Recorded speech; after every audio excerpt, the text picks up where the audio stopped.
Welcome to Circular Firing Squad. I'm Marty Gensius, a counseling faculty at Kent State University and host for Circular Firing Squad. We've got four members, four questions, and four answers for each question.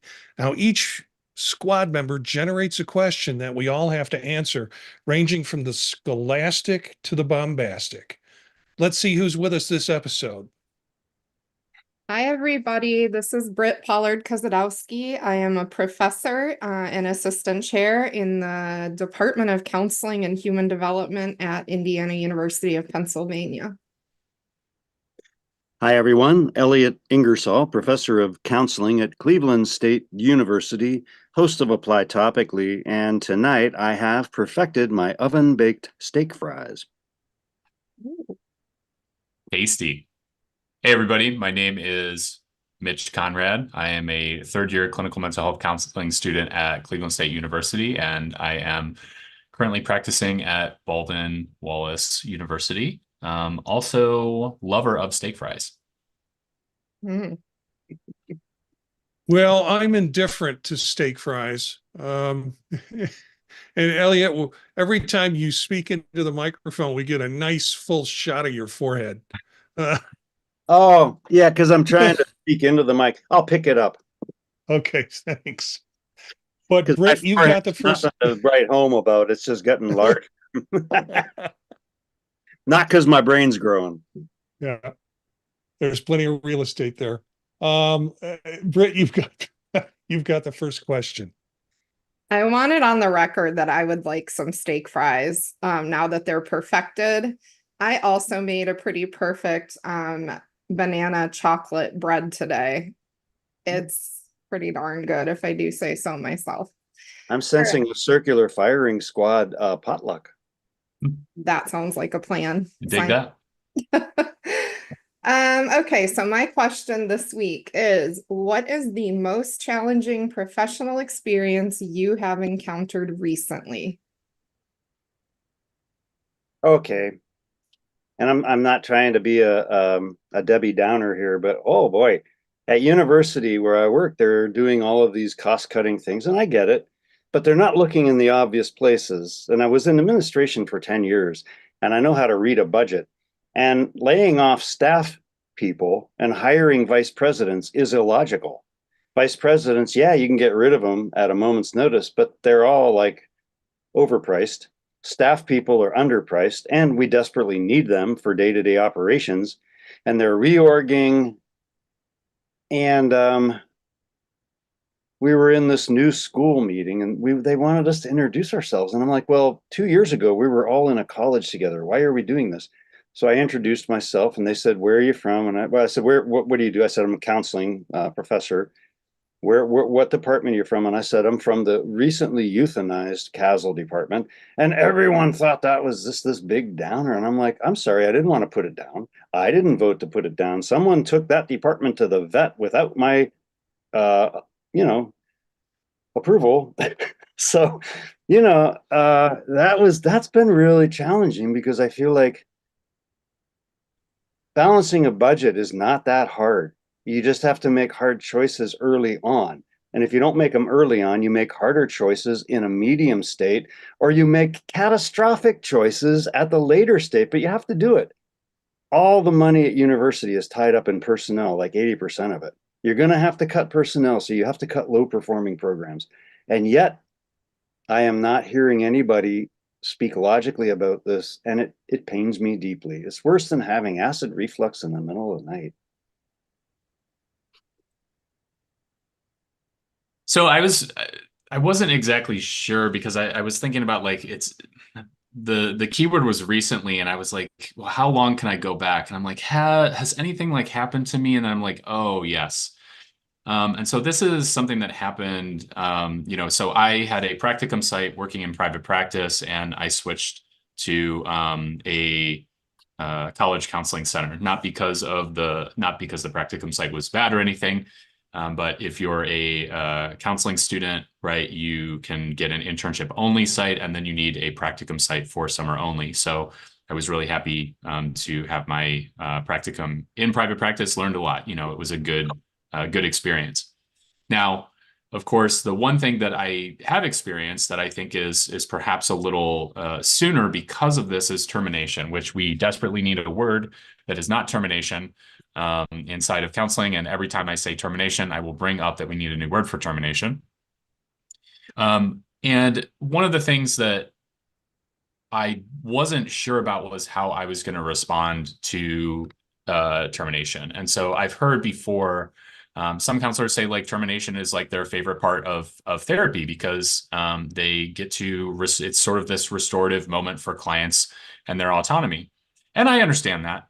And for me, it's not my favorite part of therapy. In fact, it's one of my least favorite parts of therapy because it means that that connection is not in person, right? And so I can still like remember those like memories and you know think about that person, but I don't have that, there's not that therapeutic relationship anymore, right? And so it was really I remember getting a little emotional as I was sort of like saying goodbye and sort of like finishing those sessions. And I think it's okay to have that experience because I think it means something to have a connection, even if it's through counseling, right? It's not necessarily like I'm obviously not going out and like being friends with, my clients or anything like that. But I do think back on those memories and I'll certainly never forget, right? Like my first set of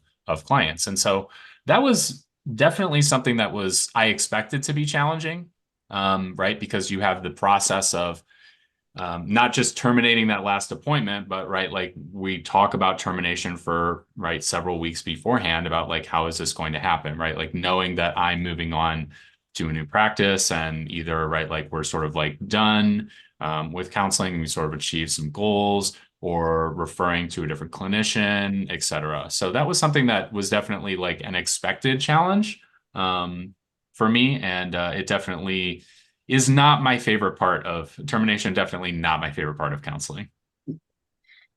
Mitch, it's something we should talk about at length because I've always wondered about that when someone does a prac, it's such a short experience. But yeah, if you get a college counseling center, you definitely want to do that site. I get that.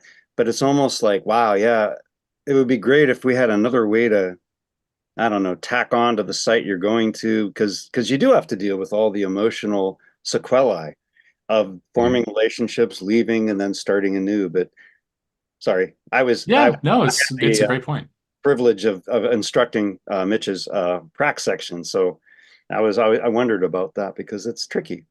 Yeah, it definitely is. There's also the idea of right, like I met a ton of people at the prac site that I was working at, right? Other clinicians too who supported me, along the way. Had switching supervisors too, and so that all sort of like changes right before the start of the new semester, right? Just got onboarded Monday and just finished up prac on Friday, and so now we're jumping right into counseling at BW on Monday, right? It's kind of it's intense. And listeners, stay tuned for a Circular Firing Squad special. When did onboarding become an actual word? We'll explore it in depth in an upcoming episode. We start streaming and Elliot just starts to go off the deep edge. I mean, there's I love it. someone crying inside that wants to get out. I didn't swear. Yeah, you kept it clean. I appreciate that. This is an easy one for me. Most challenging professional experience recently is taking over the role, at least I've got to be honest, half the role of being program coordinator. The other half, which is anything practicum and after, is being taken over by another faculty member who's done that. So it's comfortable. But I got the beginning of the program. So I got all the applicants, I got all the courses setting up, I got all the adjuncts, I got all the student complaints, I got the statistics, I got the admissions. So within this week, I always looked at this position and thought sometimes these and good friends of mine have been in this position. Sometimes these coordinators, it just doesn't seem like they care. It seems like it's not as big an issue to them as it should be. And I thought, wow, they're kind of insensitive. Well, I got a touch of that this week because in one day I upset the administration for not doing something with the database that I don't have access to the database for, but that's supposed to be my problem. I upset a couple of faculty members, I think, who had made some decisions about opening up their classes or leading a couple of students to believe that they could get in when there is a wait list. And that came back to haunt them and me. Um, and then I upset a student who wanted to do all this switching around and couldn't because of the section wait list. So it was a trifecta of disappointment this week that I managed to pull off. I don't know, besides my family, I don't know if there is anybody else in my life that I could have pissed off. So that was the most challenging professional experience. Well, as a fellow grad coordinator, Marty, I can certainly empathize with you and have been there for several years. I would love to tell you it gets better, but here we are. I'm still doing it though, so either I'm a glutton for punishment or it is survivable, maybe both. Good luck to you continuing in that. So I don't really know where this question came from because things have been fairly even for me, knock on wood, for a minute now. Certainly I can think of experiences I wouldn't necessarily call recent that have been challenging, but I think most immediately what comes to mind is school starts tomorrow, and normally by this time of the summer, I miss my students. I'm excited to go back, and I am just not feeling it right now. Sorry to any students who might listen to this, but I wouldn't necessarily say I'm at a point of burnout, but I am scared that the feelings I'm experiencing could maybe lead me in that direction. And I have been there before. We all know that's not fun. And I don't really know, I feel okay about going back to school, but I don't really know how to tap into the energy that I normally would have, or the excitement that I normally would have. My therapist this week offered me a really interesting reframe. I've been working a lot on balance and self-care in my life, and she said maybe it's not something that you should pathologize. Maybe it's not that you're not excited. Maybe you just have other things going on that are taking some of your energy and happiness and excitement. And maybe that's true. I don't know. I think I need to reflect a little more on that. But as grad coordinator, I'm responsible for our orientation, and I did both sessions this week, and normally that gets me up and going, and it just wasn't happening. So wish me luck this coming week. Hopefully it kicks in. All right, I think I am up. Pick up the mic. Don't show your forehead. It's not a very flattering view. If you were an organ in a body, I got this, I was rewatching Fight Club, and this was kind of inspired by a scene in Fight Club. If you were an organ in a body, which one would you be and why? I have so much to say about this question. And things that I didn't know that I would want to say. I just watched Fight Club for the first time like a week ago, or like maybe it's a little bit longer than that. But I was like, where has this been all my life? This was not at all like what I was expecting. Like, Where have you been? I Can know, we seriously. Come on. I Can we know. talk about Fight Club? It was like, it's so like, dang, what a great movie. Sad I missed it, but happy that I didn't. So I must confess that I never took a graduate level biology class, and I rarely took I didn't take many like science classes in high school. And so this question, of course, came with some sort of existential crisis. The first being, aren't I all the organs in a way? And also what is and what is not an organ. So I had to like hop onto like Wikipedia real quick, and I'm not even sure if this information is accurate, because like it says like teeth is an organ. Like our teeth, is that an organ? Like it like lists this. Like a tongue is an organ. Like that makes more sense. The teeth is like a little strange to me. I can think of like organs that I wouldn't want to be. Like I wouldn't want to be like lungs. It feels like sometimes like I get, like I'm swimming now, and sometimes like I get a minor amount of water in my nose, and I'm like, I'm drowning, I'm about to die. And we're getting over that. But I think that, I do really identify with being the brain, assuming the brain's an organ and Wikipedia is correct here. I think there's just like it's hard for me to pick something else, I guess. Because the amount that I feel like the brain can do versus like the amount that like lungs can do, or like a heart can do. Like I feel like if I was a heart, I would just be like, I'd just be beating for 80, 90 years or something like that. And like that would be my existence. And I don't know if I would like that existence. I don't think that I would like to be teeth. That sort of like doesn't feel like a good existence for me either. Because again, is the question like, is it only one organ?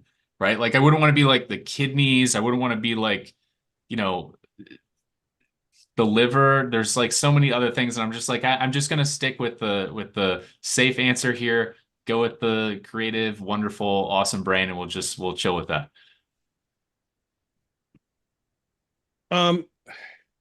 A organ is a group of tissues that work together to perform a specific function. So yeah, teeth would be inclusive. You might think of an organ as like just this one mass that's separately differentiated from everything else, but no. I am Joe's spleen. That is, and I've got to tell you, um, it is from Fight Club, but it really is from Reader's Digest, which used to and maybe still has a monthly representation of Joe or Jane in some cases, various organs explaining the purpose of organs. So I am Joe's spleen. The reason I say spleen is it removes old damaged blood cells and helps control the amount of blood and cells in the body. It fights germs. It stores blood and iron when necessary, and it also helps with the immune system. And particularly why I am Joe's spleen is last week my dog had their spleen removed Oh, in kind of emergency surgery. And that's an 8K surgery right there on a dog. So spleens have been on my mind and in my bank account recently. So I am Joe's spleen. All right. Well, I'm super bummed because you took my answer, Marty, but I'll still give my explanation. I tackled this question, which I love, by the way. Thank you, Elliot. By ruling out what I definitely wasn't. And that was a really fun and interesting process. And where I landed was spleen.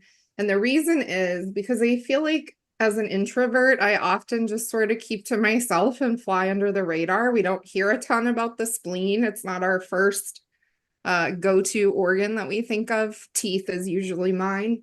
But I'm definitely not a liver because I have no filter. And the spleen, I think, shows up when it needs to. It fights infection. So I think that I show up when I need to. I do my job. And other than that, I'm comfortable to just kind of stick to myself, fly under the radar. these are great answers. I love all of them. But for me, definitely a liver. I'm a liver, and I'm a liver well, because I've cleaned up a ton of messes I never got any credit for. This is a wee bit of sour grapes, okay, but I was happy to do it. But I cleaned up a lot of messes that I never got any credit for. And me and many of my family members have been blessed with Keith Richards type livers, which, you know, we have to be mindful of that. But so the liver's always been a little bit at the top of the list because I was always impressed at when mine pulled off. So I thought, well, hey, liver's, you know, a strong cleaner upper. I'm just a wee bit like Mr. Clean without the earring, maybe. That's okay. But yeah, it was the liver. All right. Yeah, that was a fun question. So mine is, what are your thoughts on EMDR? Boy, um, I'm going to get in trouble here. I think as I spend more time, and I teach theories, I teach advanced theories right now. And you look at the history of how it was developed. Eye movement desensitization and reprocessing is what we're talking about for folks who are in. And it is used and helpful for folks. But to me, and this is where I sort of am with my approach to theories. Anything that turns counseling into a mechanism. I'm talking to you, CBT, and I'm talking to you, DBT, and I'm talking to you, EMDR. Takes the humanness out of the experience and turns us into technicians. So I don't have to filter anything a client's really saying. I just need to do the voodoo that I do to make whatever happen or whatever handout I'm about to give them happen. So EMDR falls under that.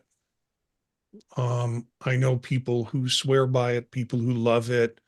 I just can't see my professional life spending time wiggling my finger or tapping on something or using some gimmick to get people to talk about something deeper or re-experience something deeper.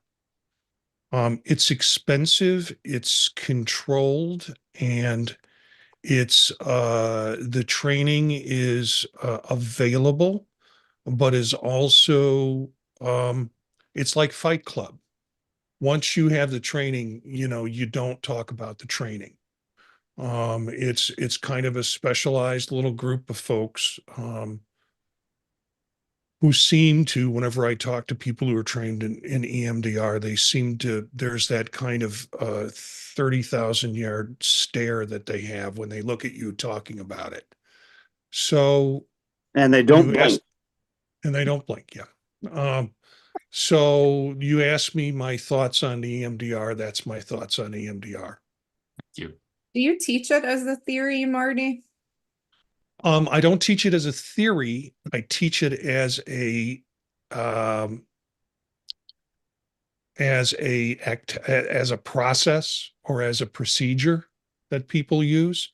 Now, I guess I could walk that back and come up with some theoretical orientation, but there's a lot of not knowing what happens if it's activating mirror neurons or other sorts of things that are going on. But it just seems too mechanized for me to be something that I would ever want to do. And that's my filter on it right now. Yeah, I was curious because I teach theories too, and I refuse to teach EMDR as a theory. Although I certainly will talk about it in a technical way or as an approach, similar to some other things that we're doing in the field now. You know, 2 years ago, my answer would have been very similar to yours, Marty. And then I experienced some trauma and was diagnosed with PTSD and went through EMDR as a client. I will not say that it completely changed my life, but it really was more effective for me from a client perspective than I ever expected it would be. And so I give it more credence today than I think I would have. I know I would have a couple years ago. I still don't think as a practitioner it's the right fit for me. I can't see myself facilitating it either. And I have some fundamental disagreements with the way that the training is offered or the lack of its accessibility for folks who are interested. But I also can't deny that there are parts of it that worked for me. And so it was a really good learning experience for me, if nothing else, and energized me a little bit around having to teach it. So Yeah, and I echo what you're saying, Britt, because I was in treatment for trauma, and the counselor that I was treated by, who I still see as a kind of PRN basis, but I had a bridge phobia since early as I could remember. I was in preschool, and we got a new freeway that went from the suburb to Youngstown, and going over this bridge, it was much higher, and I just freaked. And I had no idea why, but I always freaked on bridges. And I was driving my Harley over the I-80 bridge, and all of a sudden I was hovering about 6 feet above the motorcycle. And I thought, this is not good at all. You need to get this looked at, because I had to pull over, like literally. It was intense. And my counselor, I did not know about EMDR, and I think that's important. But she treated me with the paddles, and we did a couple sessions, and it went away. And I was driving my bike over any bridge I wanted to, and I was like, wow, that's fascinating. But I honestly didn't want to dig too deep into it because I didn't want to undo what had been fixed. And I also thought of it as a technique. I didn't really see a theory, but I also taught the history of psychology in our doc program a couple years. And I know Freud, he had a couple of these things. One was the temple push. He would push on people's temples. And the other was tapping their forehead like energy psychologists. Woo! I mean, don't even get me started on energy psychology. That's a whole other thing. But it was just like, it's a distraction. And Freud said, I think it's just a distraction. I think it was in the introductory lectures on psychoanalysis. And I thought, but yeah, but if I'm distracted from something and I'm able to process something in another part of my mind, brain, my body, well, that's great. So yeah, like you, I have I think of it as a technique. I don't think we understand what it is, and I don't think it has to be paddles or energy psychology. That I'm not saying that EMDR does that, but I think it's just distraction might in fact loosen up certain defenses that allow us to then access things that are psychologically painful. We can make them objects of psychological awareness and perhaps engage in recovery with that technique. So yeah, I look at it as a technique. But hey, good for Francine Shapiro. You know what? Everyone's got to get tenure, right? We got to publish stuff. We got to try best. And I thought she's made a really legitimate offering. And I'm not saying it's ontologically some important thing, but I'm saying it helped me, just like Britt, you said. But I was like, yeah, there's something there. What I like most about it, Elliot, is you just informed me a little bit about Freud's engagement with it, because you tell anybody, any modern practitioner, that Freud came up with that first and watch their head explode. Oh, most people don't read their history, and it pains me. It pains me. Yeah, thanks everybody for your answers. Dr. I, you said the word distraction, and it makes me kind of think of something similar, sort of like game therapy for adults with trauma, or even kids, but sort of like game therapy or art therapy, or some of the different like creative therapies that can like provide people with something else to do while they're like processing stuff. And so that's kind of interesting to me because I'm not 100% sure why it works. For me, it both kind of like works and doesn't work. And so I've experienced some benefit on it, but the challenging thing is, even though I have an excellent therapist who's like very, I think practiced in providing the therapy. I haven't had a lot of times, like when I walk out of session after EMDR, I'm not in a good mood. I am in fact in a bad mood. And that's, I think, the thing that I'm like really surprised about is like nobody told me that, right? That could happen. And like I talk to people all the time who've like received EMDR treatment, and a lot of them say like I walk out and like, I'm not having a good time when I walk out. And I think this is something that does, and I'm not someone who, right, like is seeking like further EMDR treatment at this time. I don't know if I would ever need to, Mitch, yeah. watch your email blow up now. Eh, like I mean, if it's actually that bad and people are that defensive about it, I'm sort of like, I'm questioning, right? Because I think we can very clearly see in the clinical research literature, the dropout rates for EMDR. And the dropout rates for EMDR are significant.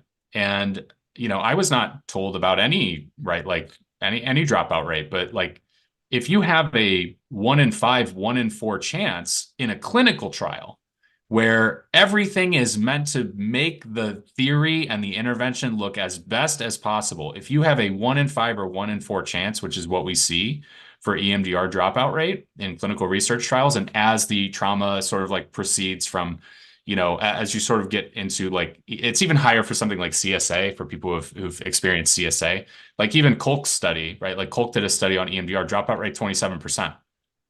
And the concerning thing to me is that, and I've mentioned dropout rates before, the concerning thing to me is that we don't know why people are dropping out. They don't measure it in these studies, right? And so you can look and check of like, okay, like why did a third of your cohort or a quarter of your cohort in the study drop out and there's no reasons for it? That to me is really scary.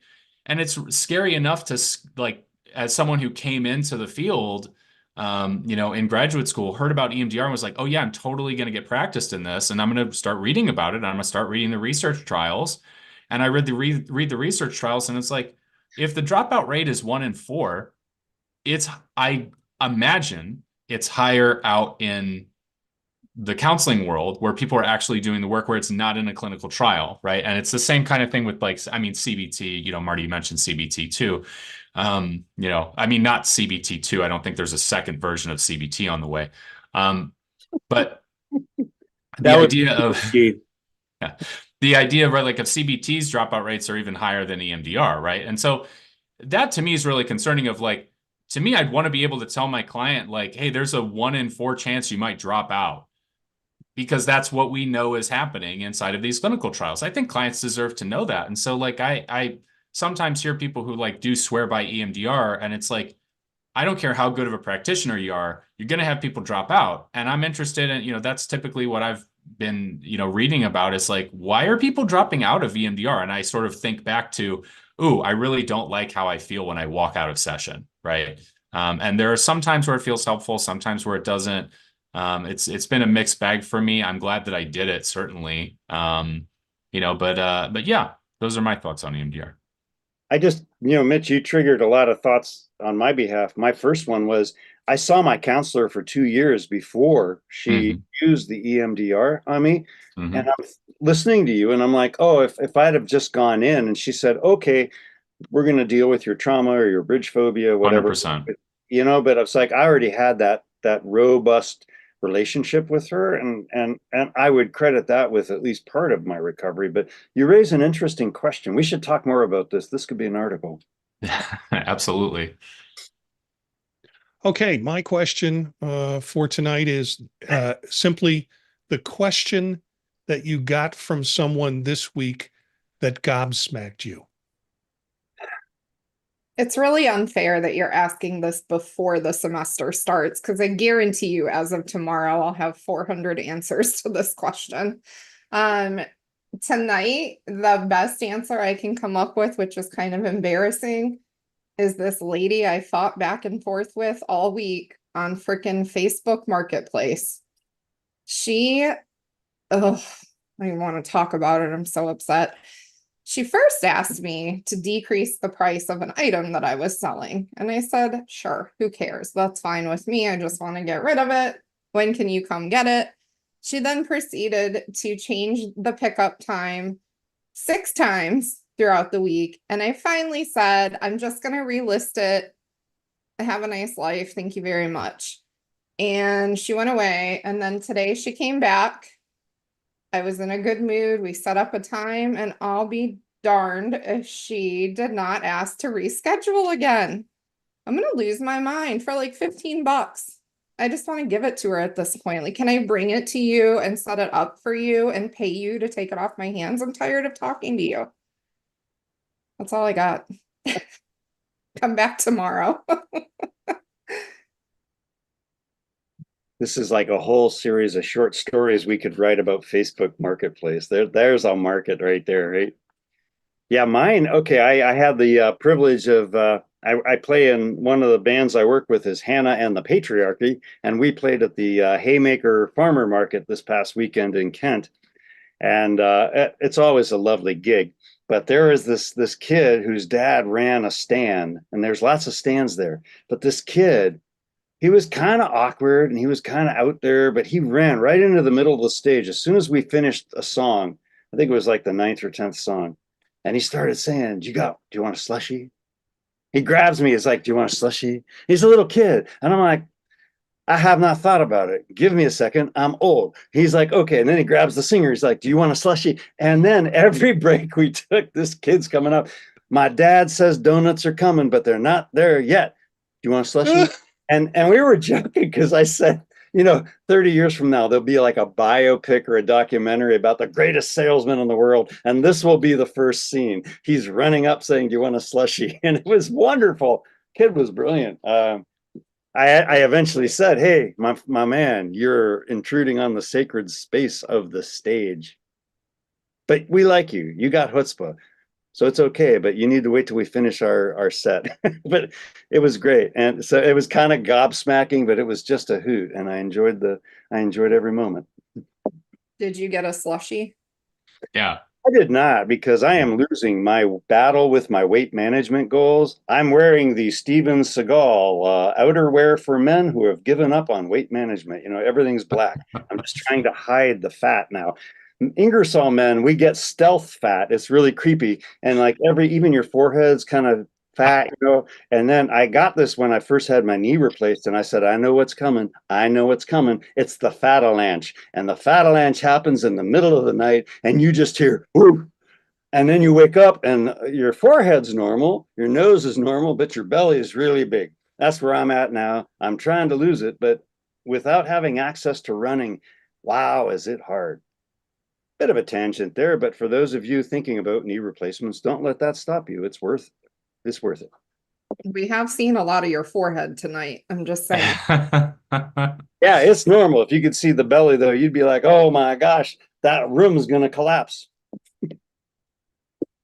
I don't think I can follow this answer up. I don't think I can follow this answer up, but I'm going to give it a shot. So the question that has been on my mind this week, quote unquote, it's in the week, so it's fine, is if you were an organ in a body, which one would you be and why? And the reason that this gobsmacked me is because I'm still thinking about it. I'm still thinking about the fact that teeth are organs. Like, that makes no sense to me. And I'm reflecting back on like my biology education. I feel like I've learned quite enough.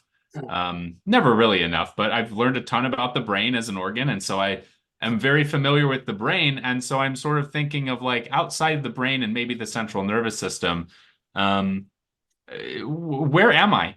Where am I in terms of my biology education? Did I just like miss out on that because I took geology, which was like, I mean, I almost said the class rocked. That would have been bad. But I really appreciate like, taking, geology. That was fun. I think I took like science of cooking and flavor. Like those classes were like more relevant to me. Like, do I need to know the teeth are an organ? No. Right. And I'm going to be trying to figure out if that's a lie and someone just inserted that on Wikipedia. Like I know it's an organ, and also, is it? Okay, Mitch, it's not the question, it's the answer you don't like. Yeah. Yeah. Yeah. Okay. Well, That's we true. can That's agree upon that. That's a good point. The question that I got this week was after a series of attempts for a student trying to get into a section for a class. And I went through a whole series of trying to find out who's on the wait list, who gets to get in first. The kid can't jump the line, only to find out that he was already in a section of the class. He just wanted to go to another section. So it was, maybe it was the answer that gobsmacked me more than the question. But the question led to me having to find that answer out. It's like, I spent a day and a half. You called me and left a message on my office phone. You sent me an email. You sent me another email only to find out that you were already in the section of the class that's co-taught with two instructors who work together and basically do the same content and the same activities. Yeah. So that was, so can I get into this other section? Seems like a simple request, but like I told you earlier on in the show, this is all new to me. So, final shot question. Worst spam or email message that you've gotten? Research requests, make it stop. Research requests? What do you mean? Oh, Wow. to do somebody's research? Yes, to be fair, I send those immediately to my spam, so I'm thinking of them as spam because they come through my junk folder now, which I check regularly. It's too much. I can't. I'm done with the research requests. I know I'm a terrible counselor educator. That's fine. Everyone already knows. I actually went through my spam just to check this out. And my favorite, probably the worst, is we have journal, you have paper. Let's connect. It was for one of those for-profit, open access. Oh, wow. I thought, part of me was like, heck yeah, let's connect, mother trucker. I'm fine with that. All of those words are fine, Marty. Don't worry about any of them. Yeah. Canadian. But yeah, I was like, gee, I'd like to be wooed a little bit more, but hey, take what you can get. So I went to Cedar Point. Was it like earlier was it this summer, last summer? I don't remember. I think it was last summer. And